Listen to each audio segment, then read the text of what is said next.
My name is Robert Mitchell. I'm 69 years old, and this Tuesday morning I entered St. Mary's Medical Center, one of the most expensive and prestigious hospitals in Boston, wearing the same clothes I've worn for the past 3 years. A faded pair of jeans, a plaid shirt with small holes in the elbows, and worn-out boots that have walked more miles than I care to count. By my side, as always, walks Rex, my German Shepherd of 7 years, with his special collar and vest that few know how to interpret correctly. What people see when they look at me is exactly what they'd expect. An old man dressed poorly, with several days of stubble, grey hair unkempt, and calloused hands that speak of a lifetime of manual labor. What they don't know is that I'm here not as a patient, but accompanying my granddaughter Emma, only 8 years old, who needs routine tests after a delicate heart surgery. "Excuse me, sir," the receptionist said with a forced smile when I approached the imported marble counter, "but animals aren't permitted on hospital premises, except in very specific cases." "Rex is a registered service dog," I replied calmly, showing the documents I always carry with me. "He has all legal rights to accompany me." The young woman examined the papers with poorly disguised skepticism, clearly questioning whether a man with my appearance could really need a service dog. Rex remained motionless by my side, in the attention position he learned years ago, his eyes alert but showing no aggression whatsoever. "All right," she finally murmured, returning the documents. "But you'll need to wait in the second-floor lounge. The patient's family is still with her in the room. If you believe we shouldn't judge people by their appearance, subscribe to the channel to follow real stories that transform perspectives." We took the elevator to the second floor, where a luxurious waiting room awaited us with leather armchairs, a large-screen TV, espresso machine, and a privileged view of the city. As soon as I entered, I felt the weight of stares. 3 nurses conversing near the nursing station stopped talking and observed me with a mixture of curiosity and disapproval. "What's a man like that doing here?" whispered one of them, a blonde woman in her 40s, thinking I couldn't hear. "Must be a relative of some cleaning staff," replied another, younger one. "But even so, he shouldn't be in this area. This is the VIP section." "And that dog?" added the third. "Probably forged the documents. Did you see how he was dressed?" I sat in the farthest armchair. Rex immediately positioned himself beside me, placing his head on my right leg.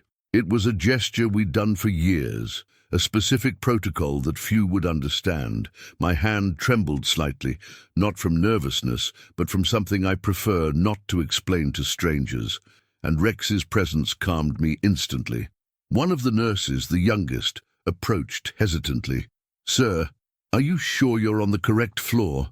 This is the private pediatric cardiology section. Maybe you should—" "I'm waiting for news about my granddaughter, Emma Mitchell," I interrupted gently. "She's been admitted here for 3 days." The nurse consulted a clipboard and frowned. "Emma Mitchell. Ah, yes. But here it shows that the authorized family members are Sarah Mitchell, the patient's mother, and—" She paused, clearly confused. "Robert Mitchell, paternal grandfather, but I am Robert Mitchell," I said simply. She looked me up and down, her eyebrows raising in disbelief. "You're the financial responsible party for the girl's admission?" "I am." Dirty. At that moment, Rex did something he always did when he perceived my tension increasing. He stood up, positioned himself in front of me, and placed both front paws on my knees, forcing me to pet his head. It was an interruption technique he'd been trained to execute, a method to break thought patterns that could become problematic. The nurses watched the scene with growing curiosity. "What kind of training is that?" asked the older one, approaching cautiously.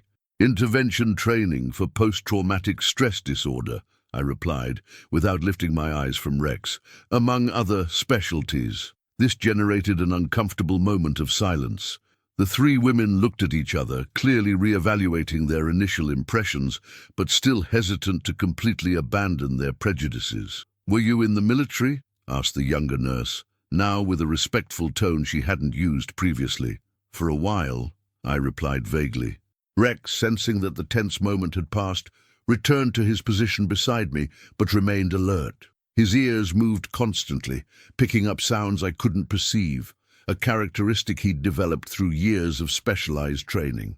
We remained silent for several minutes. I watched the hospital's movement through the window, remembering other corridors, other hospitals, other waiting moments that had marked my life. Rex occasionally licked my hand, a sign that he was constantly monitoring my emotional state. "Dad?" My daughter Sarah's voice echoed through the hallway. She appeared at the waiting room door, still wearing surgical scrubs, her face tired but relieved. "How is she?" I asked, standing up immediately. "Good. All the tests came back normal. We can take her home tomorrow."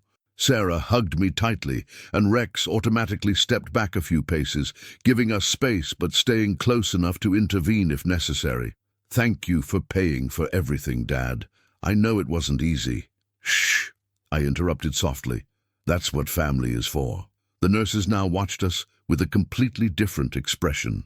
The realization that they had misjudged a man who not only had the right to be there, but had probably spent a fortune to ensure the best treatment for his granddaughter was evident in their flushed faces. This real story about not judging by appearances is just beginning. Subscribe to the channel to see how it develops. Rex, as if sensing the change in atmosphere, approached the nurses for the first time. He sat elegantly in front of them and tilted his head, a behavior I recognized as his formal presentation, something he'd learned in his specialized training. "He's beautiful," murmured the youngest nurse, carefully extending her hand for Rex to smell. "And very well trained," added another. "I've never seen a service dog so professional." "Rex had the best available training," I said simply, petting my companion's head. "He's saved my life more times than I can count." At that moment, something shifted in the air. The nurses, who had judged me as an inadequate intruder for that luxurious environment, began to perceive that there was much more to my story than my appearance suggested, but that perception was only the beginning. They still had no idea who I really was or what Rex and I had faced together before arriving at that waiting room. The truth about our partnership, about my past, and about why an apparently simple man had the resources to pay for admission to one of Boston's most expensive hospitals would still be revealed in the coming days. For now, I was satisfied being just a concerned grandfather, waiting to see his granddaughter recover. Rex, for his part, continued his silent work of keeping me emotionally stable, completely ignoring others' judgments. After all, we two had faced much greater challenges than the prejudices of some well-meaning nurses. The next morning, I returned to the hospital to pick up Emma. Rex, as always, walked beside me with the upright and attentive posture that characterized his personality. This time, however, I noticed that the morning shift nurses observed me with genuine curiosity, rather than the poorly disguised disdain from the day before. "Good morning, Mr. Mitchell," greeted the head nurse, a 50-year-old woman with grey hair and a warm smile. "Your granddaughter had an excellent night. She's eager to see you." "Thank you, Nurse Carmen," I replied, reading her name tag. "May I go to the room?" "Of course, but I should warn you that we have a delicate situation on the floor. One of the patients in room 245 is having severe panic episodes. No medication is working, and he's specifically asking to see a dog. Apparently, he had therapy dogs at the military hospital where he was previously treated." Rex raised his ears at hearing the word military and looked at me with that intelligent expression I knew so well. He had detected something in the conversation that I hadn't fully processed yet. "What kind of episodes?" I asked, my attention now fully focused on the nurse. "Flashbacks, apparently. He served in Afghanistan with the 82nd Airborne, returned 6 months ago with severe PTSD, and is now here for stress-related cardiac complications. If this connection between veterans is touching your heart, subscribe to the channel to follow how this story develops." Rex began showing signs of controlled agitation. His nostrils dilated, picking up scents I couldn't perceive, and he looked toward the hallway where room 245 was located. It was behavior I recognized. He had identified someone in severe emotional distress. Nurse Carmen, I said hesitantly. I served in the army for 22 years. He was trained for specific situations. If the gentleman agrees, perhaps we could help. The nurse looked at me with renewed surprise. You were military, but I thought... She stopped, clearly embarrassed for having made assumptions based on my appearance. Appearances can be deceiving, I said gently. Rex isn't just an ordinary service dog. He had specialized military training to deal with soldiers in crisis. At that moment, Rex did something that always impressed me. He walked over to Nurse Carmen, sat perfectly aligned in front of her, and raised a paw, as if formally introducing himself. It was a demonstration of military discipline that few dogs could execute with such precision. My God, she murmured. He really was military trained. Rex served with me on 3 international missions, I explained. He specializes in detecting and calming PTSD episodes, locating explosives, and providing emotional support in combat situations. Though retired, he maintains all those skills. The nurse guided us down the hallway to room 245. Along the way, Rex began exhibiting behaviors I hadn't seen in months. His posture became more rigid, his movements more deliberate, and he began doing a systematic visual sweep of the environment, exactly as he did when we were in a war zone. He's returning to military mode, I explained to Nurse Carmen, who watched fascinated. Rex recognizes that we're entering a situation that requires his specialized skills. We arrived at the room, where a man of approximately 35 years was thrashing in bed, shouting commands in English and Arabic, clearly reliving some combat trauma. 2 nurses were trying unsuccessfully to calm him. Rex stopped at the door and looked at me, waiting for authorization. It was a protocol we'd followed for years. He never entered a crisis situation without my explicit permission. Go ahead, Rex. Alpha Protocol. Immediately, Rex entered the room and positioned himself about 2 meters from the bed, far enough not to represent a threat, but close enough to be seen by the patient. Then he did something that always moved me. He lay down on the floor in a completely submissive position and began emitting a low, rhythmic sound, almost like purring. The effect was immediate. The patient stopped thrashing and looked in Rex's direction. "A German Shepherd," he murmured, his voice still trembling. "Like the king we had at the base." "This is Rex," I said softly, approaching the bed. "He served on international missions. He recognizes a fellow soldier when he sees one." The young soldier looked at me with a mixture of confusion and recognition. "Did you serve?" "Sergeant Robert Mitchell, retired.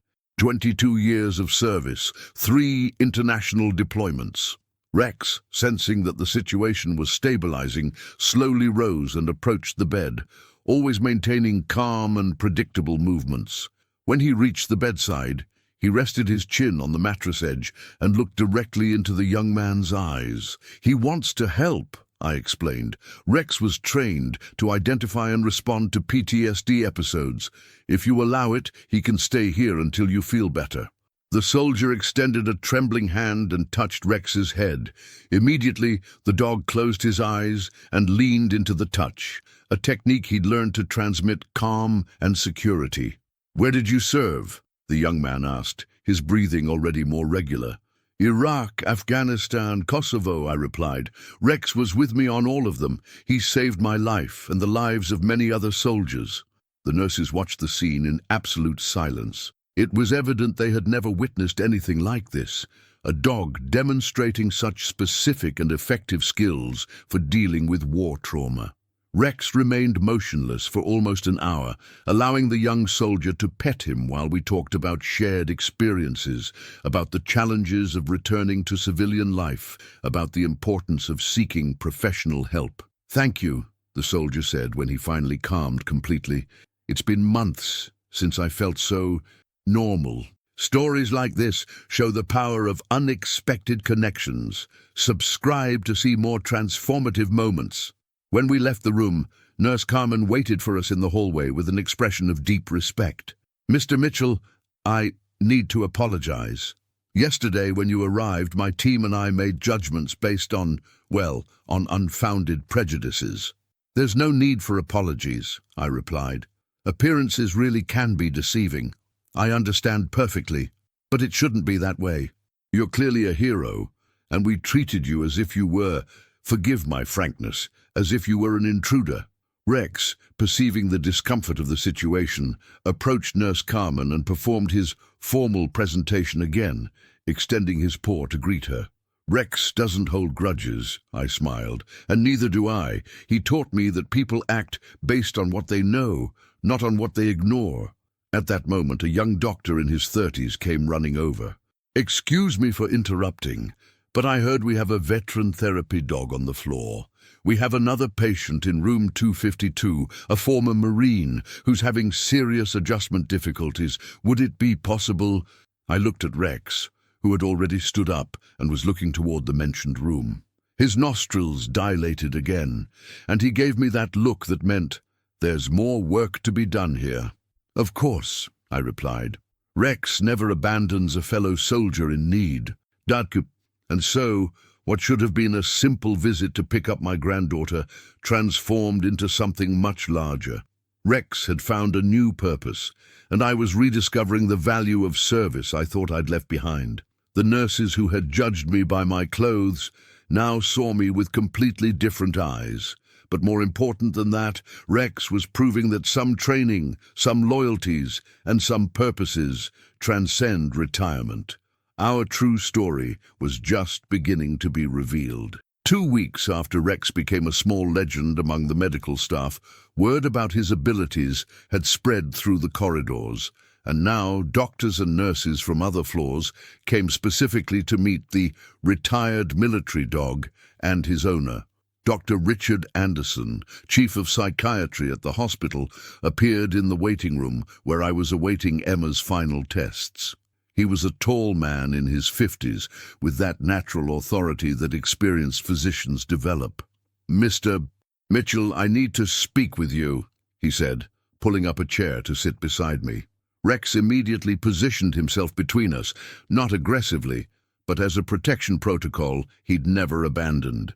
"Of course, Doctor. Any problems?" "On the contrary. In 2 weeks, your dog has made more progress with our veteran patients than we've achieved in months of conventional treatment. I have 5 former servicemen admitted here, all with severe PTSD, and Rex has managed to establish a connection with each of them." I petted Rex's head, proud but not surprised. Rex has always been exceptional. Even when we served together, he had a natural ability to identify soldiers in crisis. "That's exactly what I want to discuss," said Dr. Anderson, leaning forward. "I did some research on U.S. military canine units. I didn't find records of a Sergeant Robert Mitchell who served with dogs on international missions." I felt my body tense involuntarily. Rex immediately perceived the change and placed his head on my leg, automatically executing his calming protocol. "If you're curious about the secrets yet to be revealed, subscribe to the channel so you don't miss any details." "Doctor," I said carefully, "some military information is classified. Not everything is available in public records." "I understand perfectly," he replied, "but I need to know more details because I want to make a formal proposal. This hospital is establishing an animal-assisted therapy program for veterans. We'd like to invite you and Rex to coordinate the program." The proposal surprised me completely. I had retired from military life, determined to live a simple, anonymous existence, but Rex clearly wasn't ready for complete retirement. "Would it be paid work?" I asked, more out of curiosity than necessity. "Very well paid, and with all senior employee benefits." At that moment, Nurse Carmen approached with a worried expression. "Mr. Mitchell, excuse the interruption, but we have an emergency situation. The patient in room 267 is having a severe psychotic episode. He's specifically asking for Rex and refuses to take medication." Dr. Anderson looked at me inquisitively. "May I ask how a patient who's been here for only 2 days knows your dog by name?" "Corporal Ferguson served on the same mission as us," I replied, standing up. "In Afghanistan in 2017. Rex saved his life during an insurgent attack." The doctor followed me down the hallway, clearly processing the implications of what I'd just revealed. We arrived at room 267, where a man of about 30 was barricaded in the bathroom, screaming in mixed Arabic and English. 2 nurses and a security guard were trying unsuccessfully to convince him to come out. "Corporal Ferguson," I called through the door. "It's Sergeant Mitchell. Rex is here." Immediate silence. "Sergeant?" The voice was weak, hesitant. "Is it really you?" "It's me, soldier, and Rex is anxious to see you." The door slowly opened, revealing a thin young man with visible scars on his face and arms, his eyes immediately fixed on Rex. "Rex!" he shouted, falling to his knees. Rex didn't hesitate. He ran to Ferguson and began licking him, his tail wagging furiously. It was a display of affection I rarely saw. Rex was a professional dog, but with soldiers he knew personally, he allowed himself to be more emotional. "He saved my life, Sergeant," Ferguson said through tears. "When that bomb exploded, Rex dragged me to a foxhole. If it weren't for him—" "I remember," I said softly. "You were unconscious for 3 days. Rex never left your side in the field hospital." Dr. Anderson watched the scene with scientific and personal fascination. "How many soldiers did Rex save during service?" he asked. "Officially, 17. Unofficially, probably double that. This revelation is changing everything we thought we knew about this duo. Subscribe to discover more secrets." Ferguson calmed completely in Rex's presence. He took his medication without resistance and even conversed normally with the medical team for the first time since his admission. When we left the room, Dr. Anderson pulled me aside. "Mr. Mitchell, I need to be direct. I did more research after our previous conversation.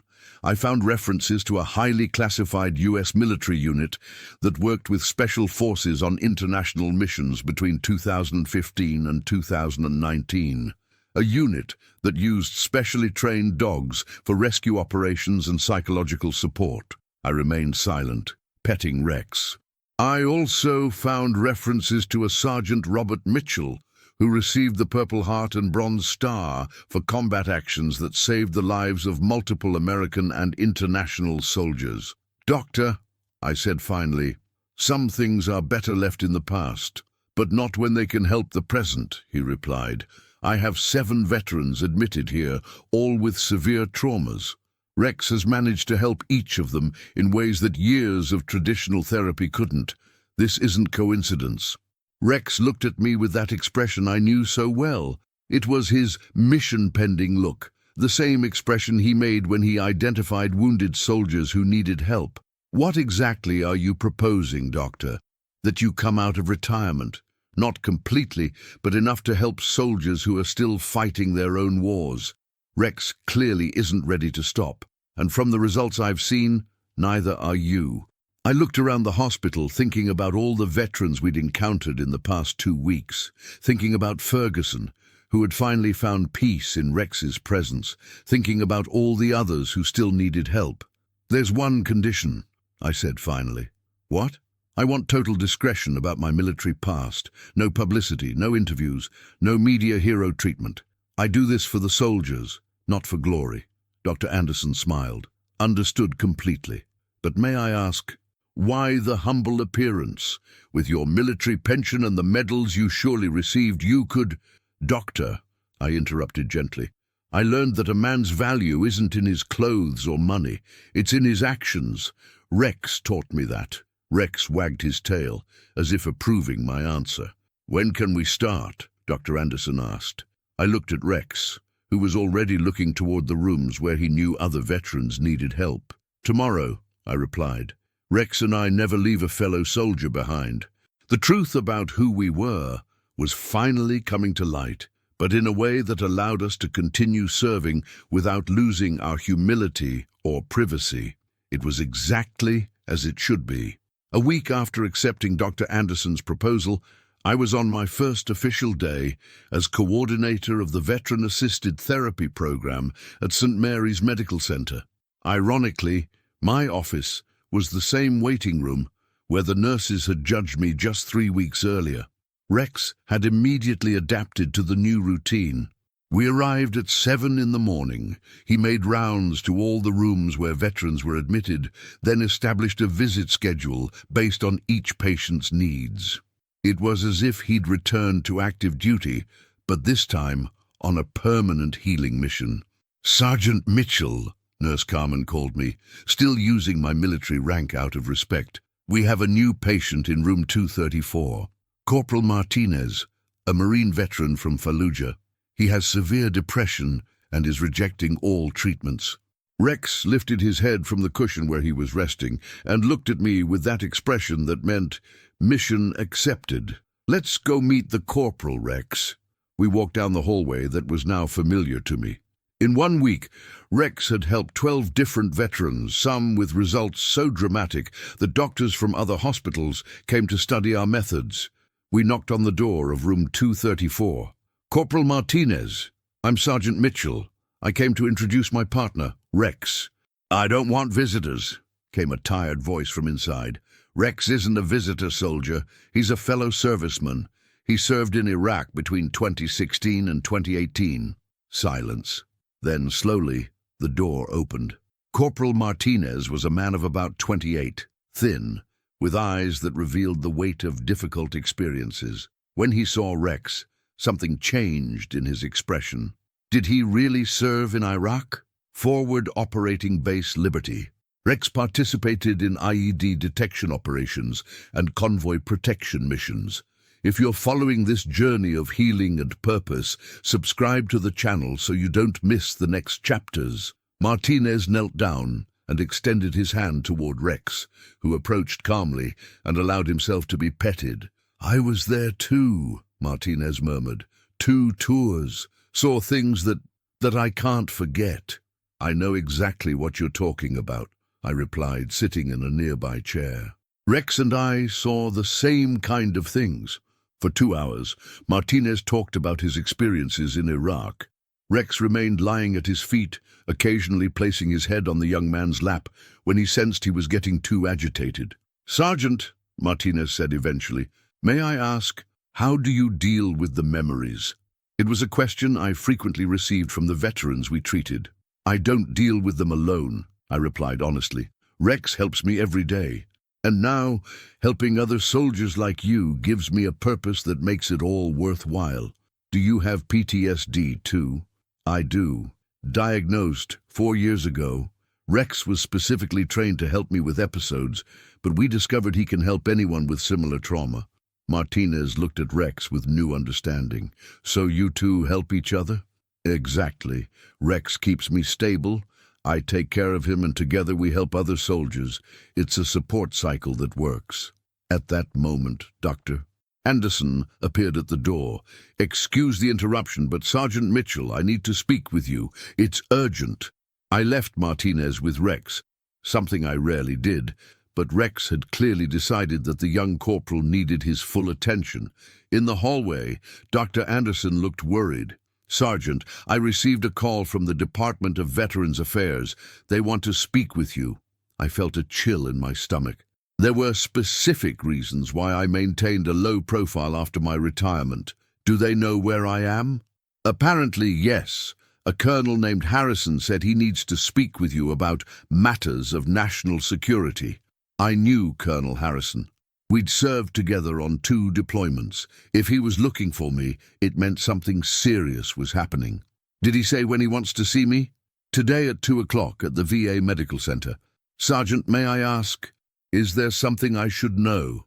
I took a deep breath. "Doctor, my military past is complicated. Some of the missions Rex and I carried out are still classified. It's possible that our presence here has attracted unwanted attention." "What kind of attention?" Before I could answer, we heard shouting coming from room 234. We ran back and found Martinez on the floor, having what was clearly a severe flashback. Rex was on top of him, not hurting him, but using his body weight to create calming pressure, an emotional containment technique he'd learned. "It's okay, soldier," I spoke calmly. "You're in the hospital. You're safe. Rex is here." Gradually, Martinez calmed down. Rex remained in position until he was sure the episode had completely passed. "Sorry, Sergeant," Martinez murmured.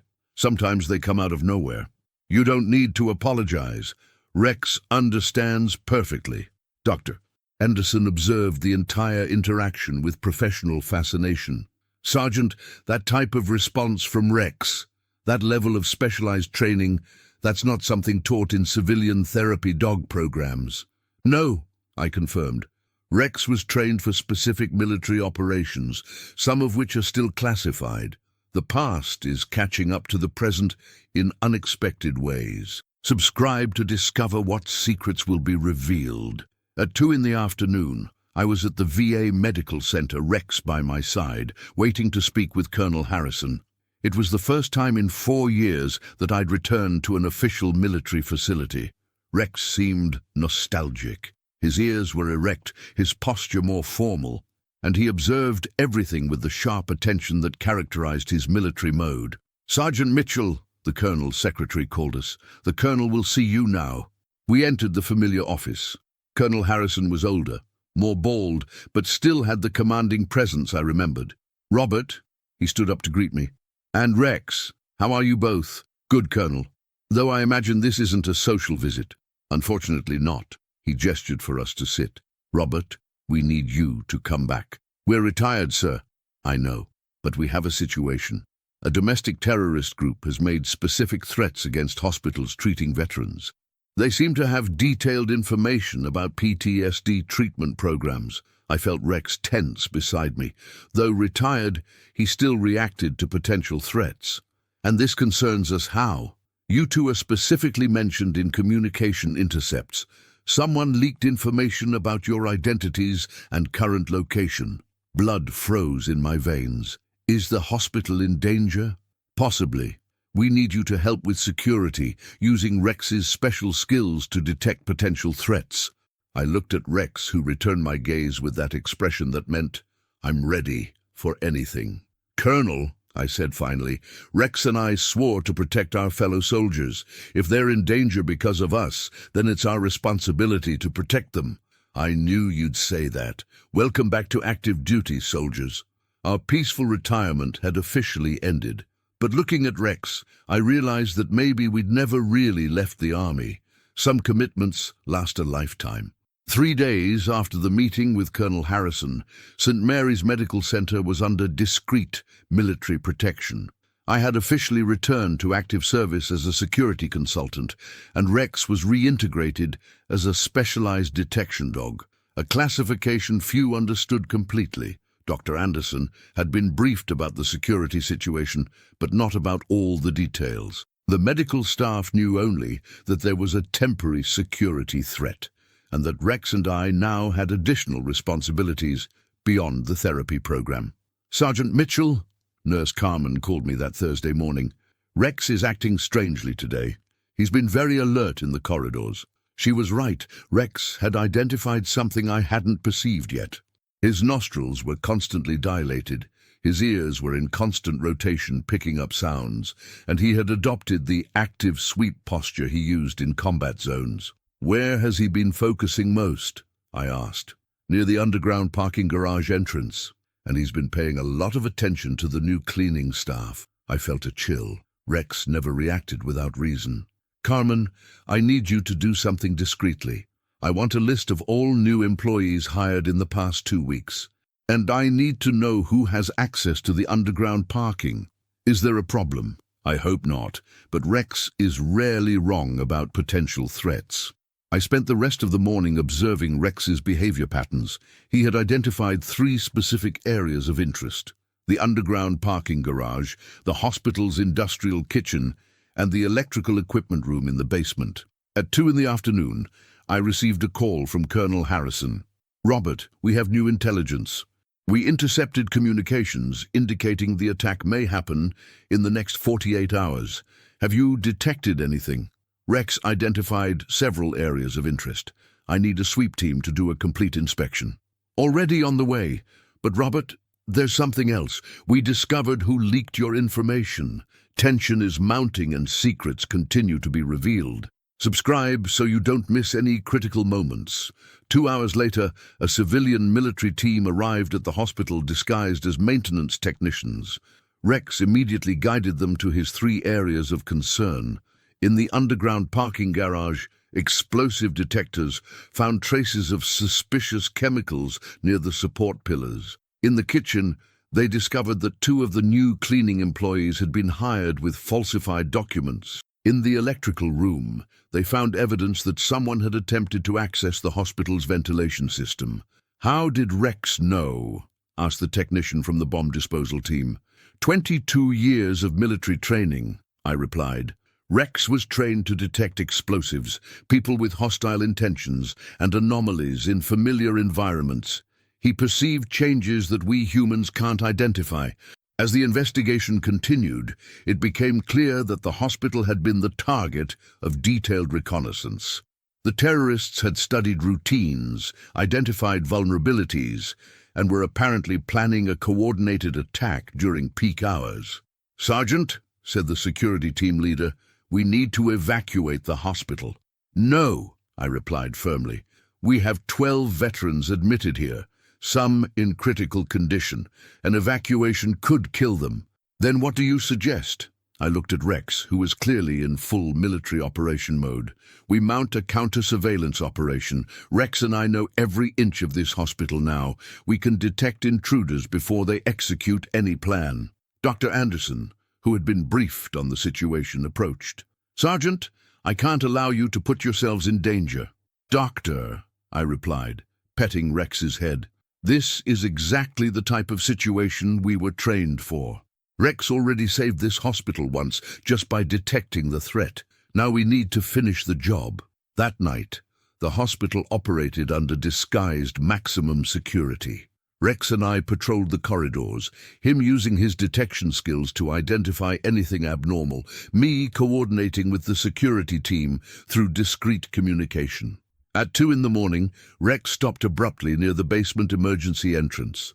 His ears stood up. He lowered his body into alert position and looked at me with that expression that meant imminent threat. I spoke quietly into the radio. "Possible contact. East basement entrance. Rex confirmed hostile presence." 3 minutes later, the security team intercepted 2 individuals trying to enter the hospital with backpacks containing improvised explosives. "How did he know?"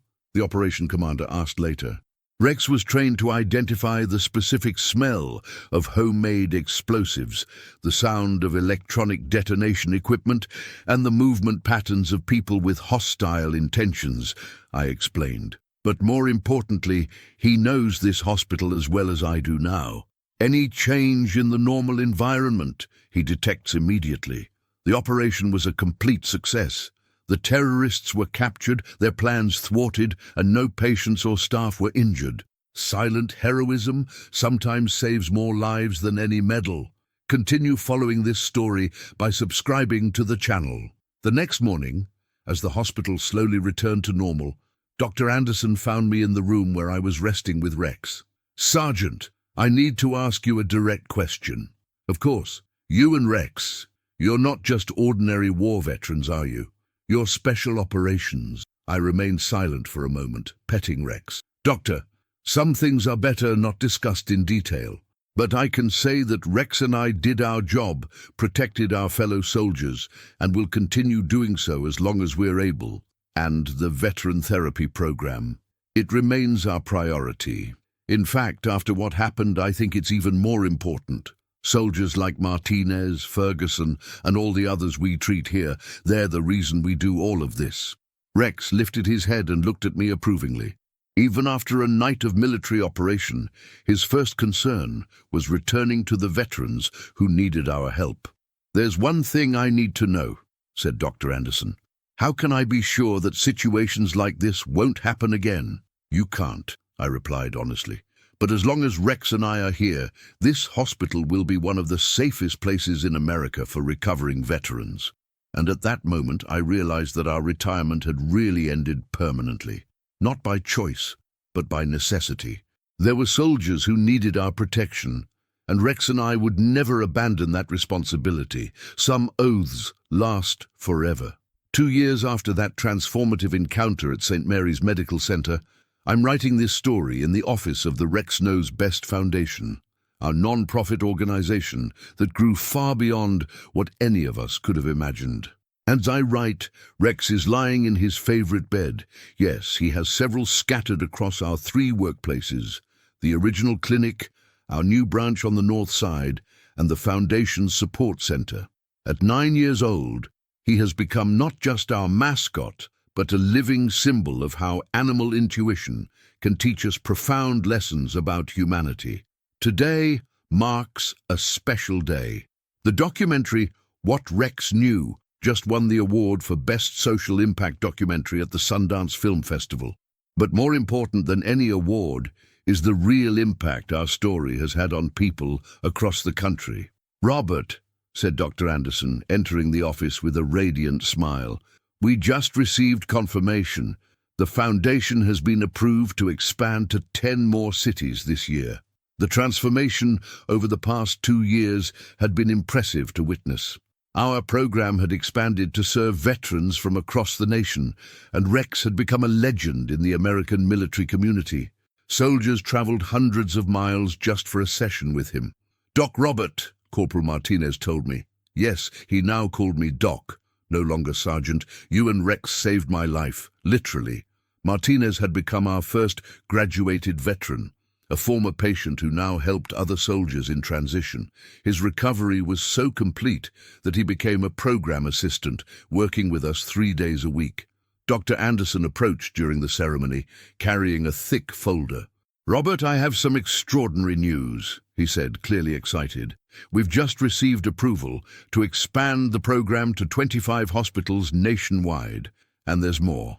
"What else?" "Harvard Medical School wants to officially document our methods. You and Rex will be the subject of a scientific study that could revolutionize PTSD treatment in the country." I looked at Rex, who seemed to understand the importance of what was being discussed. His tail moved once, his reserved sign of approval. "There's something else," Dr. Anderson continued. "Do you remember the nurses who judged you on the first day?" How could I forget? Carmen and her team had become some of our greatest supporters, but I knew they still carried guilt about the initial treatment. They organized a surprise. Dr. Anderson gestured to someone at the back of the auditorium. Carmen and the other 2 nurses who had judged me that first day approached, all visibly emotional. "Mr. Mitchell," Carmen said, her voice trembling, "we wanted to publicly apologize for our initial behavior, and we wanted to show you something." She held a large photo album. "We documented every veteran you and Rex helped, every recovery story, every moment of progress. This album has 347 photographs of soldiers who found hope because of you two." I flipped through the album, seeing faces I knew well. Soldiers who had arrived broken and left renewed, Martinez smiling for the first time in months, Ferguson playing with Rex in the hospital garden, dozens of other moments of healing and transformation. This visual compilation of transformed lives is real proof of the power of compassion. If you were touched by this journey, subscribe to the channel. "There's one more thing," Carmen said, pulling an envelope from the album.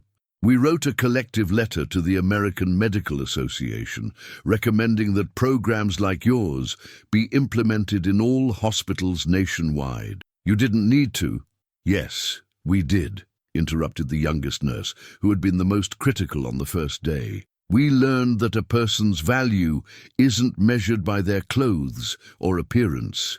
You taught us about true humanity." At that moment, General Carvalho called attention to the official part of the ceremony. "It is with great honor," he announced, "that I award the Distinguished Service Medal to Service Dog Rex for extraordinary services rendered to the United States Armed Forces and for continued dedication to the welfare of military veterans." Rex walked with me to the podium, his military posture impeccable. When the general approached to place the medal on his special collar, Rex automatically executed a canine salute, sitting upright and raising a paw. The auditorium erupted in applause. "Rex," I whispered to him as we posed for official photographs, "you finally received the recognition you always deserved." He looked at me with those intelligent eyes that had guided me through so many difficult situations, and I knew he understood the importance of the moment. After the ceremony, as people dispersed, I remained alone with Rex in the empty auditorium. "You know, Rex," I said to him, stroking his head where the medal now gleamed, "when we entered this hospital 2 years ago, people judged us by appearance. They thought we didn't belong there." Rex tilted his head, listening attentively as he always did. "But you proved that a person's real value is in their actions, not their clothes, in their loyalty, not their appearance, in their ability to help others, not how much money they have in the bank. This lesson about not judging by appearances is timeless and universal. Share this story by subscribing to the channel." 2 years after those nurses whispered he doesn't belong here, Rex and I not only belonged to St. Mary's Medical Center, we had transformed it. Soldiers from across the country came seeking our help for healing. Doctors consulted us about innovative treatments, and the program that began with prejudice had become a national model. "Ready to go home, partner?" I asked Rex. He stood up, but first looked one last time toward the hallway leading to the veterans' rooms. Even after a day of celebration, his first concern was still the soldiers who needed help. "You're right," I smiled. "Let's make one last round through the rooms before we go." We walked through the familiar corridors, Rex greeting nurses, who now treated him like royalty, stopping at each room where he knew a veteran was resting. In room 234, Martinez was reading a book, something he hadn't done in years before meeting Rex.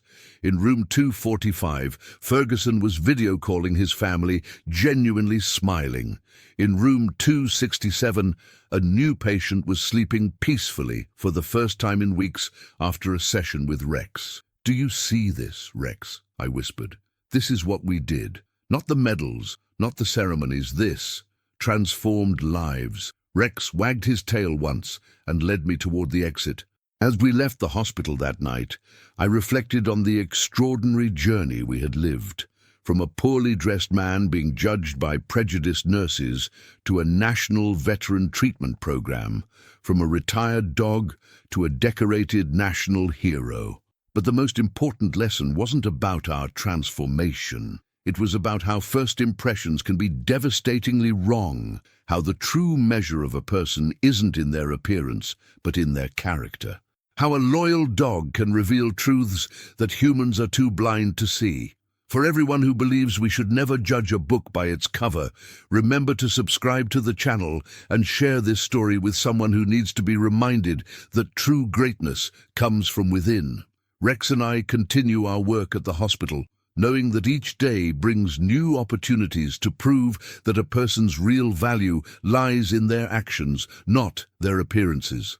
And perhaps more importantly, that sometimes it takes a wise dog to teach humans the most important lessons about humanity. Some truth can only be revealed by those who see with their hearts, not their eyes. At St. Mary's Medical Center, surrounded by the sounds of doctors saving lives and the love of our wise dog, an unlikely duo had proven that the best transformations often begin with the simplest gestures. A dog recognizing goodness in a stranger, a man deciding to help without expecting reward, and a community learning that true value can never be judged by the surface.